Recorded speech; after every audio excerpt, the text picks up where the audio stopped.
First part of question 1 asks you to find the useful energy supplied every second by the athlete's muscles. So ignore the slightly dodgy bit that the whole question is about an exercise bike, so I don't see how any of the energy is really useful. But ignoring that, how do you find the energy supplied by the muscles? Well, remember that muscles provide energy by providing a force and making things to move. So your muscles provide the energy by doing work. So to find the work done is force times distance moved.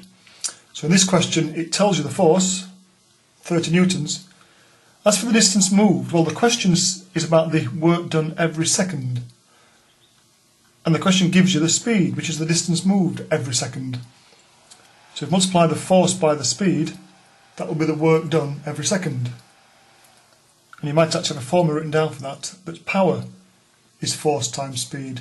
It's the same thing, the work done every second. For part B, it tells that the efficiency of the muscles is 25%. So you know how much work the muscles are doing, but you also know that that much work is only 25% of the energy that's going into your muscles to make them work.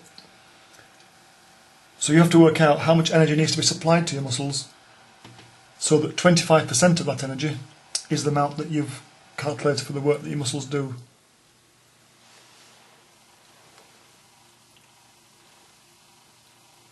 Question 2. A 60 watt electric motor raises a weight of 20 newtons through a height of 2.5 metres in 8 seconds. Calculate the electrical energy supplied to the motor. Well, the information we use here is that it's a 60 watt electric motor. So 60 joules of electrical energy are being supplied to it every second. So you can use that information to work out the answer to part A. The useful energy transferred by the motor, well, what the motor's doing that's useful is it's lifting a weight, so it's providing potential energy to something.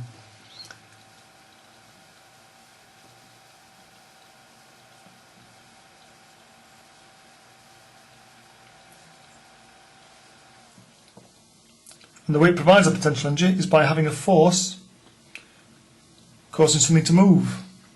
So you can work out the work done, force times the distance moved. And that information is given in the question, so you can find the energy transferred by the motor.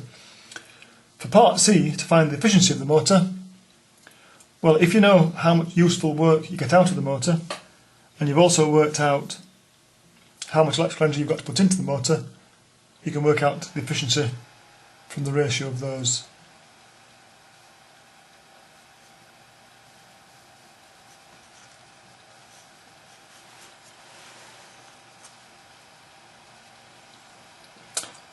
For question 2, it tells you you've got a 60 watt electric motor that's raising a weight of 20 newtons through a height of 2.5 metres in 8 seconds. And the first thing you're asked for part A, the electrical energy supplied to the motor. So for that you've got to use the electrical information. It's a 60 watt motor, so it's using 60 joules every second. So you've got enough information there to work out how much electrical energy it uses. For part B, the useful energy transferred by the motor, well, what the motor's doing that's useful is it's lifting a weight, so it's doing work. So you can either work out the amount of energy that's transferred in terms of potential energy given to the weight, or you can use the work equation, force times distance. You've got enough information there to work out how much work the motor is doing. And for part C, to find the efficiency of the motor, you know how much useful work it does, how much useful energy is transferred. You know how much electrical energy has got to go into the motor for that to happen, so you can work out the ratio to get the efficiency.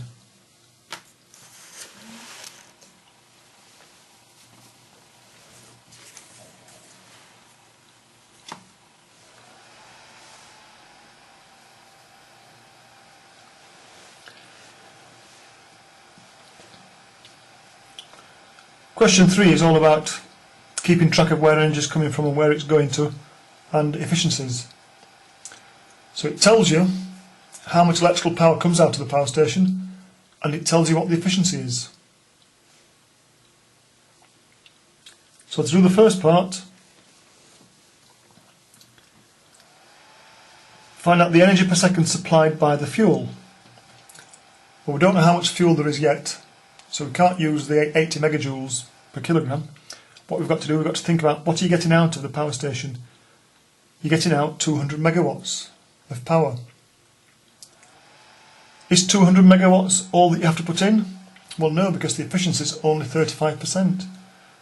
So the 200 megawatts you get out, that's 35% of what you put in. So you should be able to work out how much energy you've got to put in every second, so that 35% of that is 200 megawatts. In other words, what is 200 35% of? For part B, the mass of fuel burned per day, well, you've just worked out how much energy per second is supplied by the fuel, and since you know how many megajoules there are in each kilogram, you can work out how many kilograms of fuel are used every second. And then you just have to scale it up. If you know the amount of fuel burned every second, you can work out for a minute, for an hour, and for a day.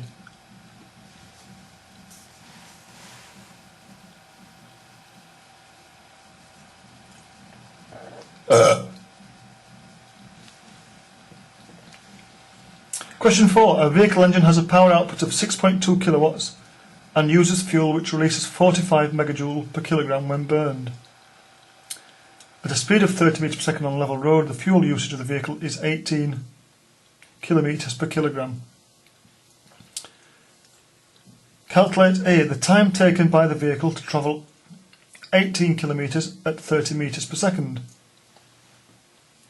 That's a bit of a strange question because that's got nothing at all to do with any of the information in the paragraph above, has it? Just a straightforward question about speed and distance and time. Part B, the useful energy supplied by the engine in this time.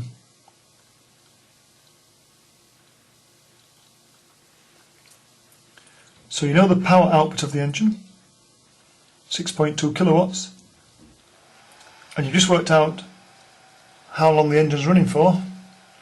So if you know the power, that's the amount of energy per second, and you know the number of seconds, then you can find the energy that the engine has to supply.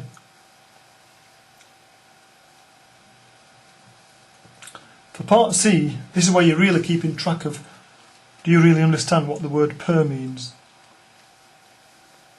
So you know how much energy you've got out of the engine.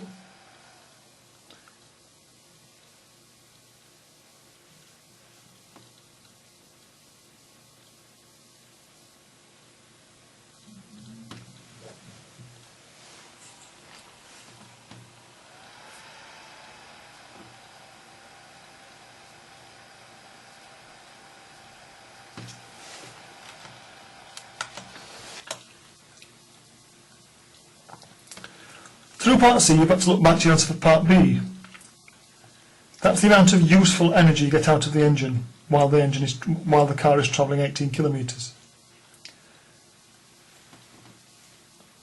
How much energy have you actually used from the fuel in that time?